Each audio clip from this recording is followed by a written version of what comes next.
Herkese merhaba sevgili takipçilerim. Umarım hepinizin keyfi yerindedir. Ramazanınız iyi geçiyordur. Sağlığınız, saatiniz, afiyetiniz yerindedir. Şu anda ilk önce size nasıl bir vlog çekeceğimi anlatmak istedim. Direkt başlangıç konuşması olarak. Bugün bende neler izleyeceksiniz onu anlatacağım. Ben bugün buzdolabı temizliğimi yapacağım. Buzdolabını temizleyeceğim. Buzdolabı temizlerken hangi ürünleri kullanıyorum, nasıl raflarımı temizliyorum onları göstermek istiyorum. Ve en sonunda da tabii ki temizledikten sonra buzdolabı düzenimi göstereceğim. Ben buzdolabı olarak Siemens markasının buzdolabısını kullanıyorum. Çok da memnunum ancak benim alt taraf derin dondurucu, üst taraf meyve sebzelerimin koyduğu soğutucu bölümü olduğu için en üst rafa, boyum da çok uzun olmadığı için en üst rafa böyle çok rahat yetişemiyorum. O yüzden en üst rafa çok sık kullanmadığım ürünleri koyuyorum. O şekilde kullanıyorum. Hani eğer o konuda sıkıntı yaşamayız diyorsanız bu konuda tavsiye edebilirim size ben buzdolabımı. Dediğim gibi ilk önce buzdolabını temizleyeceğiz. Daha sonra işim biterse zaten yüksek bir ihtimalle de biter. İftara zamanım kalır. Biraz dinleniriz ve akşama da iftara annem ekleyeceğiz. Annem iftara davet etti. Size orada ne hazırlıklar yaptığımızda zaten gösteririz. Şimdi başlayalım mı, neler yapacaksak göstereyim size. Şimdi boşalttım, yan tarafa koydum. Örtülerin çamaşır makinesinde yıkayacağım. İçlerini çıkarıp balkonda iyicene yıkamayı düşünüyorum. Epey kirlendi. Buzdolabı çünkü hep açılıyor, boşaltılıyor, yemek girip çıkılıyor, bir şeyler dökülüyor. Sürekli elim üstünde ama işte ister istemez kirleniyor. Şimdi içlerini boşaltıp balkona götüreceğim.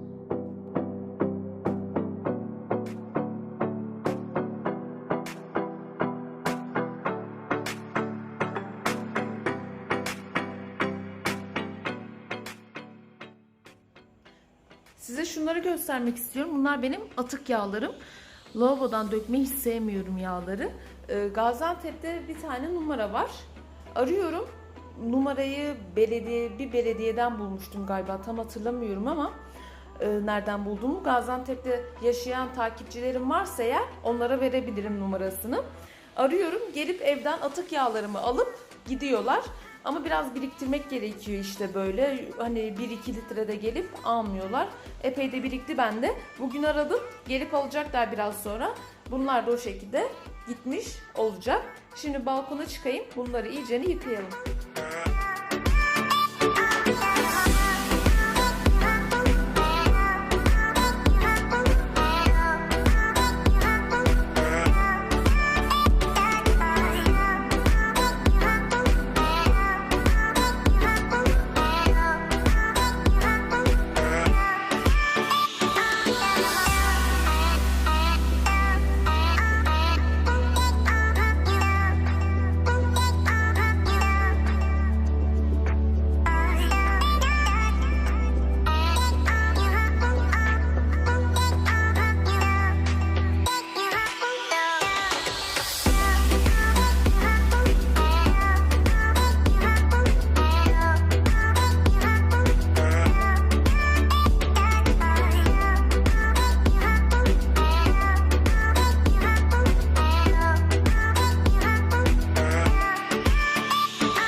Buzdolabımın çekmecelerini ve raflarını yıkadım.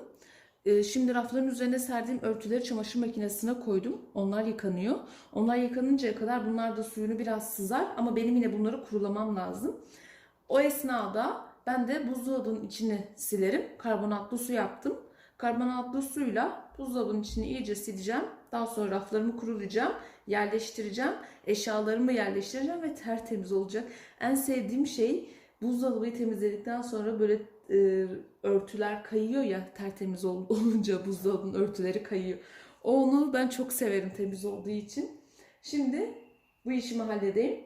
Biraz susadım ama çok şükür Rabbim herhalde yardımcı oluyor. Havalar şimdilik iyi gidiyor, yani öyle çok sıcak değil. Umarım bu şekilde devam eder.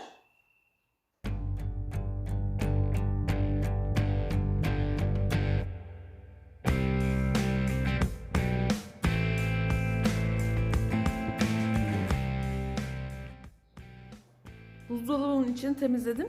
Yumurta bölümünü çıkarmadım çünkü dolu. Yani bu bitince zaten ben hep yumurta kaplarını yıkıyorum. Yine yumurta bitince yıkarım. Bu sefer şu alt tarafını da yıkarım. Sıkıntı olmaz yani.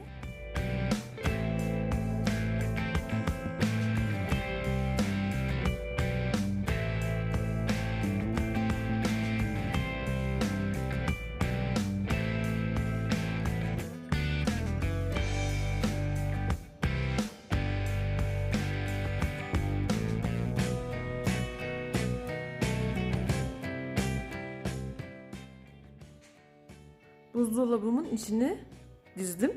Size göstereyim neler olduğunu. Şu kuzucular kutusunun içinde toz biberim var. Yani içinde yoğurt falan yok onun. Toz biberi ben böyle biraz havalar ısınınca şeye koyuyorum, buzdolabına koyuyorum güvelenmesin diye. Ben biber salçamı ve domates salçamı ayrı ayrı kullanıyorum. O yüzden ayrı 2 kapta. Şu yumurta da köy yumurtası. Babam Emre için alıyor hep köy yumurtası. Köyden getirtiyor. Şurada kahvaltılıkları koydum. Ve alt kata da şurada turşum var. Turşum son bu kadar kaldı. Ve böyle pasta malzemesi, kuru yemiş olan şeyleri koydum.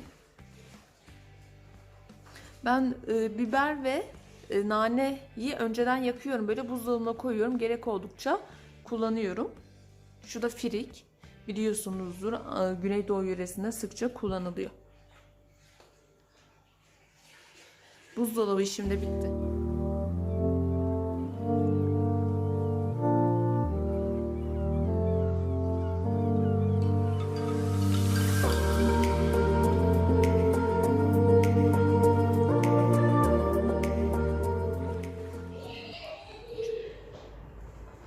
Zeytin böreği yapmış annem.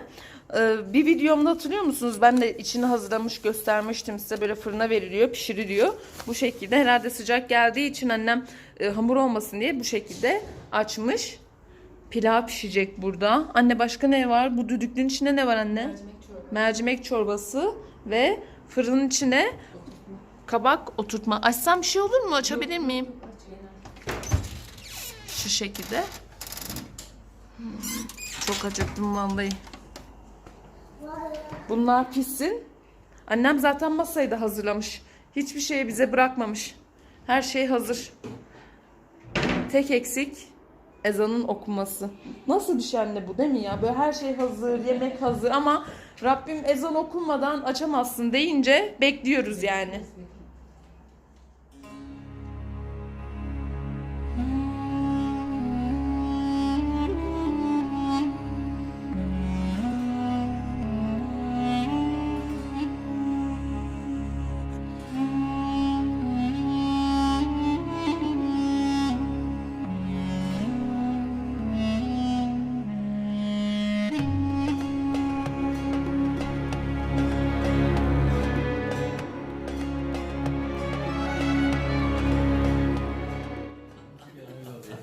Ama baba ekmek çok güzel kokuyordu ya vallahi evet. Allah kabul etsin herkesin orucunu.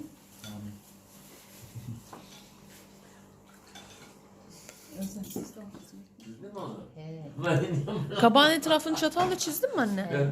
Yoksa bu diz değil, kabak diz kabak. Yoksa baba şeyin bağı bunu mu ekseydin acaba? Keşke resmi yapsaydın üzerinden. Bağda O kadar becerim yok. Alınmıyorsun sen kafana. Yok bana domates ektik, salata ektik, Öyle. bıçak ektik. Canım. Geç kaldı. Yakup abi biz de gaza gelip ektik. Domatesin kilosu 10 Biz de ektik, biz de. Nerede? Kayınbabamların bağını ektik biz de. Ekmişler. Evet. Biber tatlı yap. İçinde karnıyarın içinden var.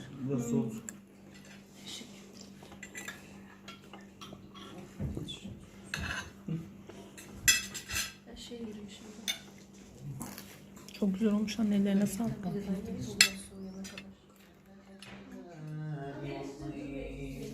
فليعبدوا رب هذا البيت الذي أطعمهم من جوع وآمنهم من خوف. الله أكبر. سمع الله لمن حمده. الله أكبر. Tamam işte diş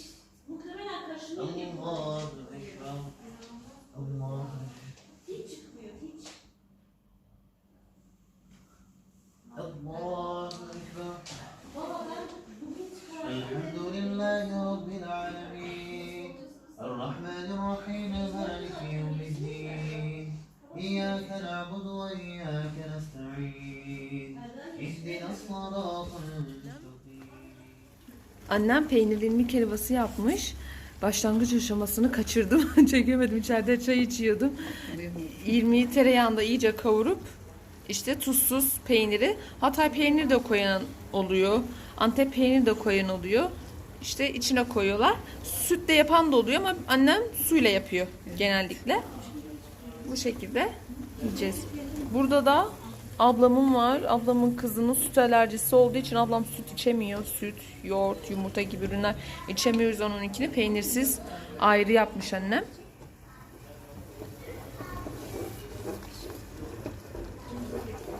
Tabaklarımıza yerleştireceğiz şimdi. İrmik helvamız hazır. Çok güzel. Size şöyle bir tane göstereyim nasıl olduğunu. Şöyle süne süne. Çok lezzetli. Ben çok severim irmik helvasını. Ellerine sağlık anneciğim. Ön taraf komple sarı, kırmızı. Kırmızı var. Kırmızılar denk geliyor. Yaslanıyorlar. İşte o yüzden tamam bak yağışlar çok oluyor, bile çok oluyor yani. Taha sen neden yemiyorsun? Ona bir tane böcek çalmışlar piyasaya. Onu yesin diye. Bizim insanlar dolduruyor. Annem meyve salatası yapmış. Tıka basa doyduk. Bunu neremizi yiyeceksek artık anne keşke hiç yapmasaydı meyve salatasını. Bugünlük benden bu kadar. Rabbim herkesin huzurunu, mutluluğunu artırsın inşallah. Ailelerine birlik, beraberlik versin. Vatanımıza, milletimize huzur versin. Aziz mübarek günler yüzü suyu hürmetine. Videolarımı beğeniyorsanız kanalıma abone olup yorum yapmayı unutmayın. Allah'a emanet olun. Başka vloglarda görüşmek üzere.